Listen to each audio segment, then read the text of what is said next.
कि हनुमान बेनीवाल का समाज से बहिष्कार करना है। मदन राठौड़ ऐसा फैसला दे रहा है जैसे खाप पंचायत दे रही हो। इसमें मैं हाईकोर्ट के एडवोकेट उनसे बात चली, मैं अपराधिक मुकदमा दर्ज करूंगा इनके खिलाफ, क्योंकि खाप पंचायत भी जो फैसले लेती है ना, खाप पंचायत भी अपने फैसलों में सुप्रीम कोर्ट हाई कोर्ट की मर्यादाओं को ध्यान रखकर। राजस्थान की राजनीति में एक बार फिर से सियासी घमासान तेज हो गया है। बीजेपी प्रदेश अध्यक्ष मदन राठौड़ और आरएलपी सुप्रीमो हनुमान बेनीवाल के बीच छिड़ी जुबानी जंग अब कानूनी मोड़ लेती नजर आ रही है। सामाजिक बहिष्कार वाले बयान को लेकर बेनीवाल ने मदन राठौड़ के खिलाफ कोर्ट जाने की चेतावनी दी है। नागौर सांसद हनुमान बेनीवाल ने कहा है कि देश के संविधान और कानून से चलता है, किसी व्यक्ति या पार्टी की मनमर्जी से नहीं। उन्होंने आरोप लगाया कि आज के दौर में खाप पंचायत तक किसी का सामाजिक बहिष्कार नहीं कर सकती। ऐसे में सत्ताधारी दल के प्रदेश अध्यक्ष का इस तरह का बयान देना गैर कानूनी है और लोकतांत्रिक मूल्यों के खिलाफ है। बेनीवाल ने कहा कि इस मामले में हाईकोर्ट और सुप्रीम कोर्ट के वरिष्ठ वकीलों से चर्चा कर रहे हैं और जल्द ही मदन राठौड़ को कानूनी नोटिस भेजा जाएगा। वहीं मदन राठौड़ ने भी पलटवार करते हुए कहा कि हनुमान बेनीवाल स्वतंत्र है और उन्हें विरोध प्रदर्शन का पूरा अधिकार है। अगर वे कोर्ट जाना चाहते हैं तो जा सकते हैं, लेकिन भाजपा को ना तो बेनीवाल की जरूरत है और ना ही उनकी पार्टी। राठौड़ ने कहा, भाजपा को जनता का आशीर्वाद प्राप्त है और वे अपने दम पर कई राज्यों में सरकार चला रही है। मदन राठौड़ ने बेनीवाल की भाषा और राजनीतिक शैली पर भी सवाल उठाए हैं।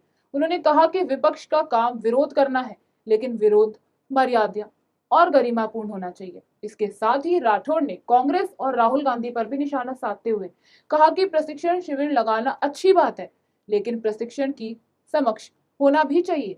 और बड़ा सवाल यह है कि क्या यह विवाद अदालत तक पहुंचेगा या सियासी बयानबाजी तक ही सीमित रहेगा। फिलहाल राजस्थान की राजनीति में बीजेपी और आरएलपी के बीच टकराव में नया मोर्चा खोल दिया है। देख देख मदन राठौड़ ऐसा फैसला दे रहा है जैसे खाप पंचायत दे रही हो कि हनुमान बेनीवाल का समाज से बहिष्कार करना चाहिए। इसमें मैं हाईकोर्ट के एडवोकेट उनसे बात चली, मैं अपराधिक मुकदमा दर्ज करूंगा इनके खिलाफ, क्योंकि खाप पंचायत भी जो फैसले लेती है ना, खाप पंचायत भी अपने फैसलों में सुप्रीम कोर्ट हाई कोर्ट की मर्यादाओं को ध्यान रखकर। आजकल सुप्रीम कोर्ट हाई कोर्ट के जो अभी के लेटेस्ट फैसला है उसमें आपने देखा होगा कि संविधान ने हमें जो शिक्षाएं दी, अगर मैं गलत तरीके से कोई बात करूँ तो मेरे खिलाफ वो जाकर के मान आने का दावा करना है, ये करना है। लेकिन भारतीय जनता पार्टी के प्रदेश अध्यक्ष जो कल कुचामन के अंदर बच्चे कोई आरएलपी का आह्वान पर उनका विरोध नहीं कर रहे थे, पानी बिजली और वहाँ की समस्याओं को लेके निश्चित रूप से घबरा गए, वो हड़बड़ाहट के अंदर उन्होंने बयान दिया, इसमें कोई दो राय नहीं।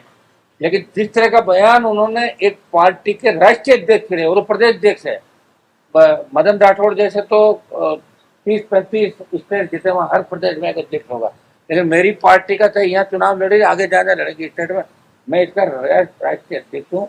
इनको ये कहना इनका कि हनुमान बेनीवाल का सामाजिक बहिष्कार करना चाहिए। एक तरीके से मेरा अपमान है, जो संविधान ने मुझे शक्तियां दी है उनका उन्होंने अवहेलना की, और खाप पंचायत की तर्ज में उन्होंने कहा कि आह्वान करना चाहिए, मीडिया के लोग आप यूं क्यों कर रहे हो, इनका सामाजिक बहिष्कार करो। तो सामाजिक बहिष्कार करने की जो बात उन्होंने कही है मैं उसकी निंदा करता हूँ। उनकी तबीयत ठीक नहीं है, परेशान है, उसमें कोई दो राय नहीं। छोटे से विरोध प्रदर्शन चलते रहते हैं, हमारा तो पूरा जीवन चला गया यार। और अगर लोकतांत्रिक तरीके से कोई विरोध भी करते, कल का विरोध मदन जी का पानी बिजली उनको लेकर बच्चों का था, पहले का मामला था, फिर भी 3 मुकदमे हमारे बच्चों को कुचामन में दर्ज किए, या जयपुर में 30 से ज्यादा बच्चों को पकड़ा,